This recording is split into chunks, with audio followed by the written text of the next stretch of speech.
Je suis Gaëtan Alouche, CEO fondateur de Glimmer. Bienvenue au Tech Fest. Bonjour Christian.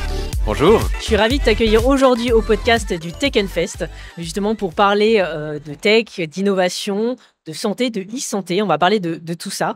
Pour ta part, tu es entrepreneur français, cofondateur et PDG de Glimmer, qui est une entreprise spécialisée dans le développement de solutions d'intelligence artificielle par la radiologie. Et justement, j'aimerais que tu nous en parles, mais surtout, c'est quoi le déclic? Qu'est-ce qui s'est passé pour que tu viennes à créer ou à co-créer ou cette idée? Comment elle a germé? C'est une conjonction de facteurs. C'est que, alors moi j'avais fait de la biotechnologie avant et on était en passe de revendre cette société à un gros laboratoire américain. Euh, et j'avais envie de repartir à l'aventure, j'avais envie de recréer une entreprise, cette fois-ci plutôt sur du temps long. Et je voulais rester dans la santé. Alors, je vous parle vraiment d'une envie personnelle, hein, de mon histoire personnelle. Et à ce moment-là, c'était le début de l'IA. Et à l'époque, c'était pas encore l'arrivée de ChatGPT. On était allé à ce moment-là en 2015-2016. C'était le début de l'IA sur l'analyse d'images qu'on appelle le computer vision. C'était les prémices du deep learning qui commençaient à bien fonctionner. Et de l'autre côté, on voyait que le marché de la radiologie était un marché traversé par une tension sur les ressources médicales. C'est-à-dire, pour le dire très clairement, pas assez de radiologues par rapport aux besoins en imagerie médicale. Il y a quand même 80% des systèmes de santé dans le monde qui rapportent un manque de radiologues. Au niveau de l'Angleterre, au NHS, c'est 30% de radiologues vacants. Ça correspond à peu près à 2000 radiologues. Pour vous donner un ordre de grandeur, il y a quelque chose comme 5-6 000 radiologues en France. Donc on voyait un manque de radiologues global et pourtant une demande pour l'imagerie médicale qui ne cesse de croître et qui continue à croître et qui va croître dans le futur à cause du développement des maladies chroniques, malheureusement, du vieillissement de la population et peut-être même de la mise en place d'une imagerie préventive, notamment dans le cadre des dépistages organisés du cancer du sein, dépistages organisés du cancer du poumon qui va entrer en vigueur à un moment en France, etc. etc. Donc on se dit, OK, il y a une demande pour l'imagerie médicale qui est en hausse, pas assez de radiologues, il y a une tension sur les radiologues, 47% des radiologues américains ont déjà ressenti un syndrome de burn-out, d'après le sondage Medscape, qui fait un sondage annuel, c'est très préoccupant, c'est vraiment très préoccupant. Les radiologues, faut voir, hein, leurs conditions de travail, c'est entre 100 et 150 patients jour. Ils doivent travailler à toute vitesse pour faire face à l'afflux d'images. Il y a des phénomènes de burn-out qui sont identifiés. Donc, on s'est dit, tiens, l'IA commence à fonctionner sur la reconnaissance d'images. La radiologie, c'est en grande partie l'analyse d'images. Il y a quelque chose à faire. Voilà la genèse de Glimmer. Alors, il y avait des premières sociétés qui s'étaient lancées, qui étaient les pionnières, qui n'ont pas forcément réussi, mais on les remercie parce qu'elles ont ouvert le chemin, elles ont ouvert la voie, et nous, on fait partie de la deuxième vague de sociétés, de start-up à s'être créées, et puis derrière, ça a été un vrai succès. Aujourd'hui, Glimmer, c'est combien? C'est quoi en termes de chiffre, de pourcentage, pour qu'on se rende bien compte? Parce qu'on sait qu'il y a une pénurie médicale en France, notamment. On est en 2025 aujourd'hui, peut-être qu'on va nous réécouter dans le temps aussi.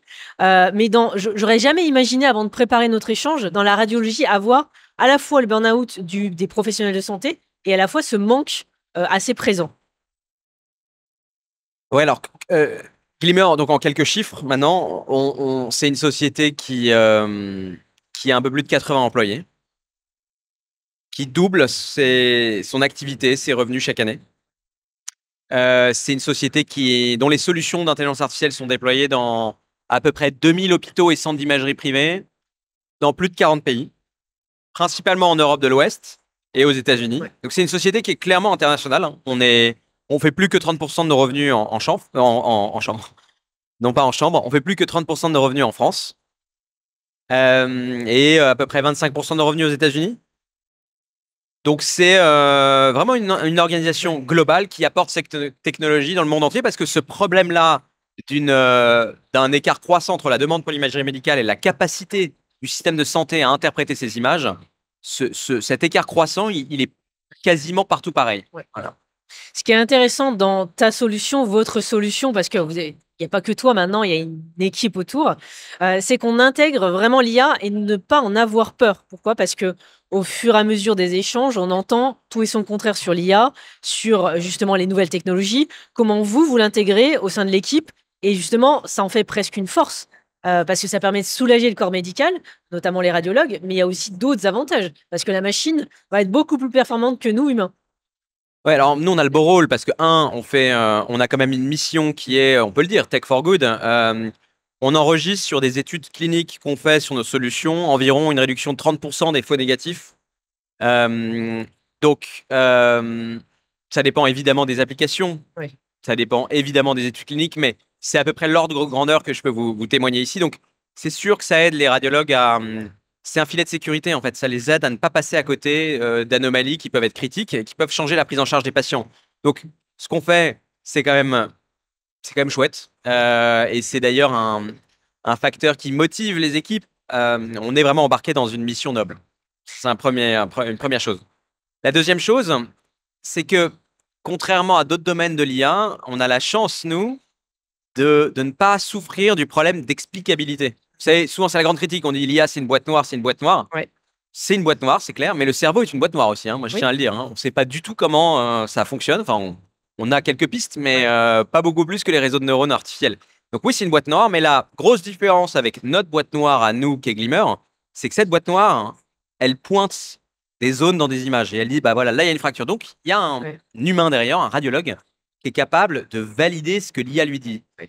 Et ce qui est beau, c'est cette combinaison humain IA, enfin radiologue IA, dont les études montrent qu'ils font moins d'erreurs ensemble et ils vont plus vite. Ouais. De à peu près moins 30 à moins 40% de temps d'interprétation grâce à l'aide de l'IA. Au début, quand vous êtes arrivé à présenter la solution, est-ce que certains étaient réticents en disant « Ah mais non, mais moi je veux pas du tout cette solution, je veux pas du tout intégrer l'IA, je me fais confiance à moi-même parce que dans plein de cœurs de métier, et là la santé c'est quand même plus particulier. » Est-ce que vous aviez eu ça au départ? Bien sûr, comme partout, mais c'était pas si majeur que ça. Ouais. En fait, déjà, je pense que les radiologues sont habitués par essence à l'innovation. Ouais. C'est quand même une spécialité médicale qui repose sur la technologie. Et une technologie qui a beaucoup évolué depuis la création de la radio standard jusqu'à l'arrivée de l'IRM. Il y a eu quand même énormément d'évolutions et c'est pas fini. Donc ça, c'était une chance parce qu'on s'adressait à un corps médical qui est plutôt technophile par définition. Ouais.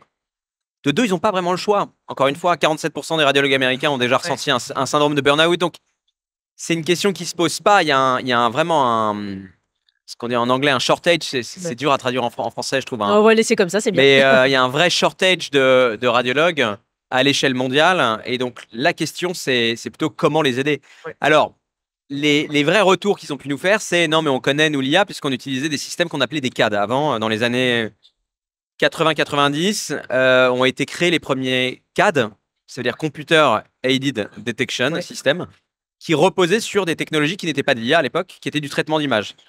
Et aussi intéressantes soient-elles, ces technologies, malheureusement, ont une tendance au faux positif, c'est-à-dire à générer quand même beaucoup d'alertes. Et il y avait quand même un léger traumatisme des radiologues avec ces systèmes-là qui avaient tendance à créer du doute et à leur faire perdre du temps, en fait. Donc, c'était plutôt ça qu'on recevait comme critique au début, c'est en disant, est-ce que vraiment l'IA va nous aider? Et la réponse est oui, puisque aujourd'hui, on a quand même un taux d'adoption qui est très bon et on a une rétention client de 99%. Je pense qu'on a eu très peu de clients qui ont décidé de débrancher la solution. L'avenir de Glimmer, ou peut-être d'autres solutions qu'on ne connaît pas, c'est quoi dans 5-10 ans? C'est où tu te vois, où tu vois la structure, la société? Est-ce que ça va s'étendre au-delà des radiologues? Alors déjà, nous, on est focalisé sur créer un copilote pour le radiologue qui soit complet. Et le mot complet est important ici parce que ce qu'on dit en anglais, le one size fits all, c'est-à-dire l'algorithme qui ferait tout, ça n'existe pas. Ça n'existe pas, même avec l'arrivée de ChatGPT, ça n'existe pas. En tout cas, quand vous faites du médical, quand vous faites de la clinique, vous faites des IA qui ont la lourde responsabilité d'aller détecter des anomalies critiques sur des imageries médicales et qui doivent derrière obtenir des marquages CE, des marquages FDA, faire passer l'épreuve des études cliniques. C'est long et il faut déjà aller au bout de ça. Donc nous, on a commencé sur la radiographie standard avec la traumatologie. On s'est étendu à d'autres segments cliniques, toujours dans la radiographie standard. Donc les radios standards, c'est les machines X-ray. Et là, on est très content parce qu'au premier trimestre, on annonce des sorties de produits qui sont fondamentales. Ça fait 18 mois qu'on travaille dessus et elles sortent toutes en même temps. Donc, elles seront certifiées CE. Une solution pour la mammographie, donc la détection des cancers du sein en mammographie. Et puis, une solution sur l'oncologie en scanner, c'est-à-dire une plateforme d'aide à la lecture, à la détection des anomalies oncologiques sur des scanners, en commençant par le poumon et par l'os. Donc la recherche de nodules pulmonaires et la recherche de métastases osseuses. Et c'est le début d'une longue suite derrière d'applicatifs, toujours en oncologie scanner. Donc voilà, aujourd'hui, Glimmer, dans le court moyen terme, c'est d'abord une histoire d'expansion. Oui. On va s'étendre à de Et nouveaux stabilité. segments cliniques Ouais. pour avoir une plateforme qui soit, un copilote qui soit complet. C'est une chose. Maintenant, si on se projette, si on fait l'exercice intéressant de la science-fiction, on ferme les yeux, on imagine. Moi, je pense que l'imagerie médicale, ça va continuer à croître. Je crois en plus qu'aujourd'hui, on est quand même plutôt dans une médecine de la réaction, Ouais. faute de moyens, Mais je me dis quelque chose avec lequel tous les radiologues sont pas d'accord, hein, attention, et tous les médecins sont pas d'accord. Mais c'est pas grave, je l'assume. Je me dis qu'on envoie nos voitures au contrôle technique. Et nous, on attend d'avoir potentiellement un pépin, potentiellement un tableau clinique évocateur de quelque chose, avant d'avoir une imagerie. Alors, il y a le début du dépistage organisé du cancer du sein, donc les populations à risque, on commence à les dépister. Moi, je pense d'abord que ça va continuer. Il va y avoir le dépistage du cancer du poumon, et puis peut-être demain le dépistage du cancer de la prostate chez l'homme, en se sur l'IRM, etc., etc. Donc, de plus en plus de dépistage. Et pourquoi pas fermer les yeux, imaginons, si demain les IRM, les machines IRM commencent à être à des coûts abordables parce qu'il y a des nouvelles sociétés qui développent ce type de choses. Ici, je peux citer des boîtes comme Chipiron en France, qui fait un super travail, ou Hyperfine aux États-Unis, qui est déjà coté en bourse. Donc, on commence à voir des nouvelles machines d'IRM non irradiantes. Du coup, c'est ça que j'insiste là-dessus. L'irradiation, c'est très important. Qui nous laisse envisager un futur où ce serait moins cher l'IRM et l'IRM serait accessible. Voilà, imaginez qu'on puisse passer chaque Français à partir d'un certain âge dans une IRM full body avec des règles d'éthique, bien sûr, parce qu'il y a des choses qu'il ne faut pas forcément voir. Mais il y a quand même des choses qu'on aimerait détecter plus tôt. Hein. Il y a quand même aujourd'hui, je ne sais pas quelle est la part de cancers qui sont détectés en stade 3, mais je n'ai pas le chiffre exact. Mais je sais que c'est très important par rapport au cancer détecté en stade 1, et ça, c'est un problème. Donc, si on ferme les yeux et qu'on imagine un monde de demain, moi, je pense qu'il y aura des maisons de santé dans lesquelles l'imagerie, mais de pointe, non irradiante, sera plus facilement accessible, payée par vos mutuelles, régulière. Et alors là, juste, faut imaginer, il n'y a pas assez de radiologues aujourd'hui pour gérer l'imagerie dans le contexte d'une médecine réactive. C'est impossible que les radiologues puissent, sans aide, sans outils, interpréter ces examens-là. Et donc là, je pense qu'il y aura un gros rôle à jouer de triage. J'aime bien parce qu'à travers cet échange ou ce témoignage, on pourrait dire, vous montrez le côté positif de l'IA, mais notamment l'IA dans la santé. Et c'est un sujet qui touche tout le monde, parce qu'évidemment, on le voit bien, depuis la crise sanitaire, les gens s'intéressent de plus en plus à faire de la prévention, à être en meilleure santé, et à côté de ça, des maladies qui peuvent émerger ou justement rendre les personnes de plus en plus malades. Donc, on est vraiment dans cette vision-là, et avoir un accès plus facile aux soins ou la prévention, parce que c'est vraiment ça. Là, on est dans une ère, on est en 2025, où c'est plus compliqué. Certains n'ont même pas le médecin traitant, donc ils se disent, bon, faire une analyse, c'est compliqué, faire une radio, encore moins, on laisse traîner et la maladie avance. Ouais. Moi, je crois effectivement à une batterie d'examens, comme les check-up santé, en fait. Les check-up santé aujourd'hui qui sont d'ailleurs couverts par l'assurance maladie. On a le droit à un check-up santé par an. Et on ne le sait pas assez. Et on le sait pas assez. Et c'est super. J'en ai moi-même fait un, vous voyez, parce que justement, mais j'en ai pas fait un parce que je tremblais pour ma santé d'ailleurs. C'était plutôt parce que c'est une vision long terme que j'ai. Et ben, ces check-up santé, ils sont encore assez simples. Ils peuvent être demain plus sophistiqués à partir du moment où ces technologies seront moins chères. Et donc là, moi, je vois bien l'IA comme un système de tri qui pourra dire, voilà, ces examens-là sont normaux. Des systèmes d'IA pensés pour ça, donc avec une très haute sensibilité, peut-être un peu moins spécifique, et envoyer tout un flux d'examens anormaux ou douteux à des radiologues experts du domaine pour lequel l'anomalie douteuse a été relevée par la machine. Et je vois bien une conjonction, moi, entre la gestion du gros flux pour du dépistage, tout venant par des IA, et avoir des professionnels radiologues spécialisés pour l'analyse du douteux, en plus de la radiologie actuelle. Ça, c'est une vision qu'on imagine bien. Et puis une autre vision que j'imagine, c'est la montée en gamme progressive pour aller vers la médecine de la précision, voire de l'ultra précision. Ouais. Par exemple, j'ai été pitché par exemple par des gens d'un centre de lutte contre le cancer, que je ne citerai pas ici, pour un projet que je trouve super. C'est un projet qui vise à partir d'un simple scanner, être capable de mesurer l'infiltration lymphocytaire dans les tumeurs. Donc, les lymphocytes T, c'est des 8. Quoi, pour voir si les tumeurs sont chaudes ou froides, c'est-à-dire si les tumeurs peuvent répondre à une immunothérapie. À partir d'un simple scanner, à la place d'une biopsie. La biopsie, elle ne pourra jamais régler ça, parce que une biopsie, vous faites la biopsie d'une lésion tumorale, mais quand il y en a 8, vous n'allez pas faire 8 biopsies. Donc, en fait, je pense que l'imagerie peut jouer un rôle dans ce qu'on appelle les biomarqueurs quantitatifs d'imagerie pour mieux évaluer la réponse au traitement. Et ça, bon, déjà qu'il n'y a pas assez de radiologues pour faire de la radiologie d'aujourd'hui, si on veut chercher à aller encore plus loin dans ce qu'on demande à quelqu'un qui interprète une image médicale, là, il va falloir de l'IA. Il va falloir de l'IA ou il va falloir du logiciel en général pour finalement aller un pas plus loin dans la médecine de l'ultra-précision. Et c'est aussi une demande des pharma qui développent de plus en plus des thérapies ciblées et qui ont besoin pour ces thérapies ciblées d'abord de traiter les bons patients et de les suivre correctement. Donc d'avoir davantage de ce qu'on appelle AI Companion Diagnostic. Et donc voilà, donc moi je vois deux choses. Je vois la démocratisation de l'accès aux soins par plus de dépistage et puis tout simplement par amener aussi ces technologies dans des zones où il y a moins de radiologues. En Afrique subsaharienne, c'est 1 milliard d'habitants. Il y a entre 1000, il y a quelques milliers de radiologues d'après la Fédération africaine de radiologie. C'est rien du tout. Donc on pourrait aussi pallier l'absence quasiment de radiologues dans certaines zones par de l'IA. Donc ça, c'est plutôt l'aspect démocratisation, accès. Et puis l'aspect montée en gamme dans des pays où la radiologie est plus développée. Et ça, c'est les deux axes qu'on imagine pour le futur de la radiologie. Aujourd'hui, on a un événement tech, innovation, Tech Fest. Pourquoi vous êtes venu? Pourquoi tu es venu aujourd'hui participer à cet événement? Pour vous rencontrer. Non, mais nous, on aime bien... moi, personnellement, c'est que j'aime bien rester...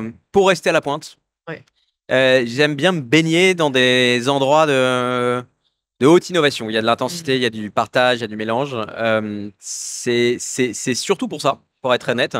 Et donc échanger avec des tiers, mais c'est que ça aère l'esprit et ça donne des inspirations. Oui, puis on se remet dans le contexte du réel parce que forcément, toutes les personnes peuvent être touchées ou ne sont pas au courant par rapport justement à l'imagerie, parce que ça touche tout le monde en fait. Tout le monde aura besoin, à part quelqu'un qui a 2-3 ans, j'imagine. Mais effectivement, c'est se mettre un peu plus dans le terrain. C'est ce qui a été dit aussi par les autres invités aujourd'hui. C'est de se confronter à la réalité du terrain. Exactement. J'aime bien laisser le mot de la fin à mes invités. Un coup de gueule, un état d'esprit, un mot, un conseil, ce qui te vient par la tête. En ce moment, c'est un monde particulier avec un retour de l'impérialisme, un retour des empires, avec une élection particulière aux États-Unis qui, moi, je trouve, n'est pas inintéressante non plus et qui, je pense, doit être l'opportunité en Europe.